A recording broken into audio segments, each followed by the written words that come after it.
अस्सलामुअलैकुम स्टूडेंट्स। आज की हमारी वीडियो का टॉपिक है physical trends down group 7A and the chemical reactions. तो सबसे पहले हम बात कर लेते हैं कि ग्रुप 7A यानी कि हैलोजेंस में कौन कौन से एलिमेंट्स हैं। फ्लोरीन, क्लोरीन, ब्रोमीन, आयोडीन और एस्टेटीन हमारे पास ग्रुप 7A बनाते हैं। सबसे पहला ट्रेंड जो हम डिस्कस करेंगे वो है एटॉमिक रेडियस का। तो डाउन द ग्रुप जाते वक्त नंबर ऑफ शेल्स इंक्रीज हो रहा होता है और शील्डिंग इफेक्ट भी इंक्रीज हो रहा होता है। इस वजह से हमारे पास एटॉमिक रेडियस बढ़ रहा होता है। फिर हम बात करेंगे इलेक्ट्रॉन अफिनिटी पे। तो जनरल ट्रेंड ये है कि डाउन द ग्रुप जाते वक्त इलेक्ट्रॉन अफिनिटी को डिक्रीज होना चाहिए और यही ट्रेंड जो है वो ग्रुप 7A के एलिमेंट्स भी फॉलो कर रहे होते हैं एक्सेप्ट फॉर वन एलिमेंट। तो हमारे पास एक एक्सेप्शन है इसमें, वो है फ्लोरीन एटम की। और फ्लोरीन की हमारे पास इस पूरे ग्रुप में सबसे कम इलेक्ट्रॉन अफिनिटी होती है।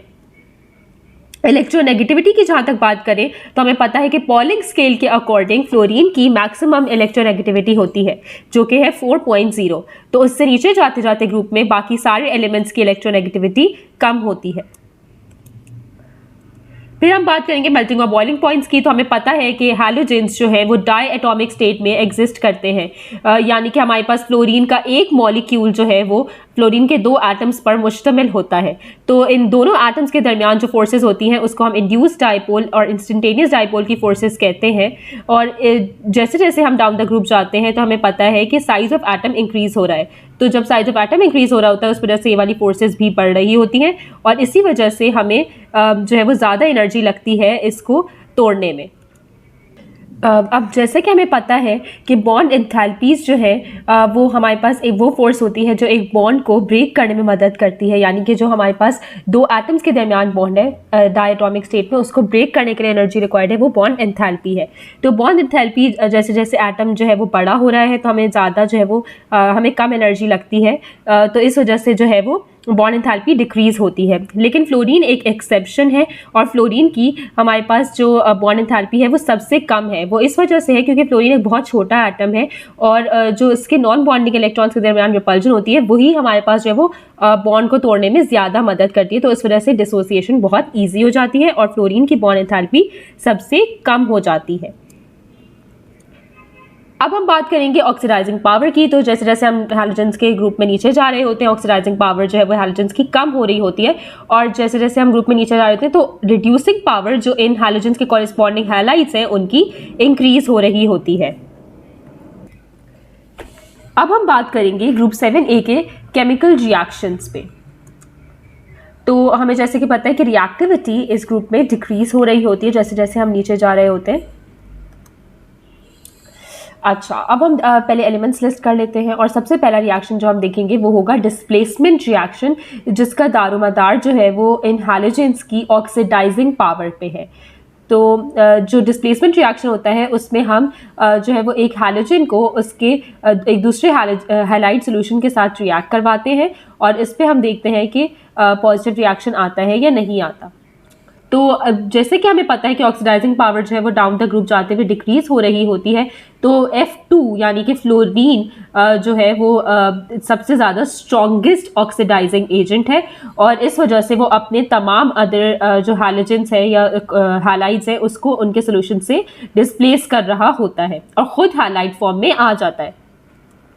क्लोरीन जो है वो अपने से दो नीचे वाले एलिमेंट्स यानी कि ब्रोमीन और आयोडीन को डिस्प्लेस कर देता है, ब्रोमीन आयोडीन को करता है और आयोडीन एक वीकेस्ट ऑक्सीडाइजिंग एजेंट है, यानी कि वो अपने से ऊपर किसी भी एलिमेंट को डिस्प्लेस नहीं कर सकता, तो वो अपने ही फॉर्म में यानी कि I2 फॉर्म में रहता है और I- फॉर्म में बहुत कम ही जाता है।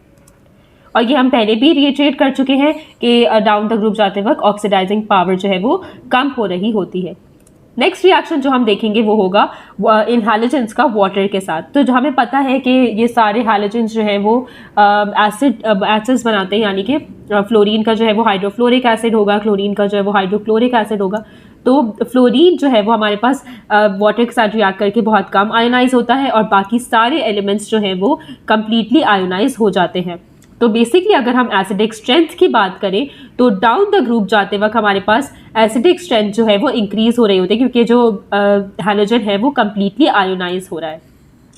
तीसरा रिएक्शन जिसकी हम बात करेंगे वो है कॉन्सेंट्रेटेड सल्फ्यूरिक एसिड का, और ये जो है वो हमारे पास रिड्यूसिंग पावर ऑफ हैलाइड्स के लिए जो है वो इस्तेमाल किया जाता है। तो हमने ये पहले ही हम बता चुके हैं कि रिड्यूसिंग पावर जो है वो डाउन द ग्रुप जाते वक्त कॉरेस्पॉन्डिंग हैलाइड्स की जो है वो इंक्रीज हो रही होती है।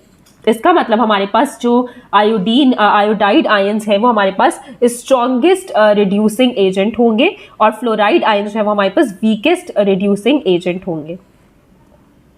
तो क्लोराइड आयंस जो है वो हम देख सकते हैं, फ्लोराइड और क्लोराइड आयंस जो है वो रिड्यूस नहीं कर पाते एसिड को। फिर हम आते हैं ब्रोमाइड आयंस पे, तो ब्रोमाइड आयंस रिड्यूस कर पाते हैं और उसके रिएक्शन में ब्रोमीन फॉर्म होती है, और सल्फर की ऑक्सीडेशन स्टेट जो है वो सल्फ्यूरिक एसिड में +6 होती है, जिससे वो +4 हो जाती है जब वो सल्फर डाइऑक्साइड बनाता है, जो है कि एक प्रोडक्ट है इस रिएक्शन का। और आयोडाइड आयंस जो हैं वो आयोडीन बनाते हैं, और सल्फर की ऑक्सीडेशन स्टेट जो है वो +6 से -2 कर देते हैं। +6 जो हमारे पास H2SO4 में होती है, और -2 हमारे पास H2S में होती है। ये हमने हाइलाइट्स लिस्ट कर दिए। तो बेसिकली जब हम जैसे जैसे ऊपर जा रहे होते हैं जैसे जैसे हम नीचे जा रहे होते हैं डाउन द ग्रुप, तो हमारे पास जो है वो हाइलाइट्स की जो है वो रिड्यूसिंग पावर इंक्रीज हो रही होती है। अब हम बात करेंगे एक मैन्युफैक्चरिंग मेथड, जो कि इसका नाम है नेल्सन सेल। तो नेल्सन सेल जब हमारे पास क्लोरीन के मैन्युफैक्चर में काम आता है, और इसका इलेक्ट्रोलिसिस हम किसका करते हैं, वो है एक्वस NaCl का इलेक्ट्रोलिसिस करते हैं। और इस सेल का स्ट्रक्चर कुछ इस तरह होता है। तो सेल की एक यू शेप सी जो है वो हमारे पास इस तरह की एक परफोरेटेड सी स्टील वेसल होती है, जो कि कैथोड का एक्ट कर रही होती है।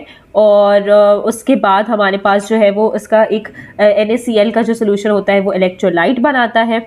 उसके बाद जो यू ट्यूब होती है वो हमारे पास एनोड से जो है वो किस तरह सेपरेटेड होती है, वो एक पोरस एस्बेस्टोस लाइनिंग से सेपरेटेड होती है। अब इस यू ट्यूब को जो है वो हम एक सोडियम क्लोराइड के एक्वा सोल्यूशन से फिल कर देते हैं, और जब हम इलेक्ट्रिक करंट पास कर रहे होते हैं तो हमारे पास एनोड रिएक्शन पे क्लोरीन आती है, और कैथोड रिएक्शन पे हमारे पास हाइड्रोजन गैस मिल रही होती है। सोडियम हाइड्रोक्साइड जो है वो इस रिएक्शन का एक बाई प्रोडक्ट है। आइए अब हम इस पर एक क्वेश्चन सॉल्व करते हैं। क्वेश्चन के अकॉर्डिंग हमें दिया गया है कि on the basis of oxidising power of halogens which reaction is possible. तो हमने कहा था कि जैसे जैसे हम डाउन द ग्रुप जा रहे होते हैं तो ऑक्सीडाइजिंग पावर ऑफ हैलोजेंस जो है वो डिक्रीज हो रही होती है। तो सबसे पहले हम ऑर्डर याद कर लेते हैं कि फ्लोरीन, क्लोरीन, ब्रोमीन, आयोडीन और एस्टेटीन।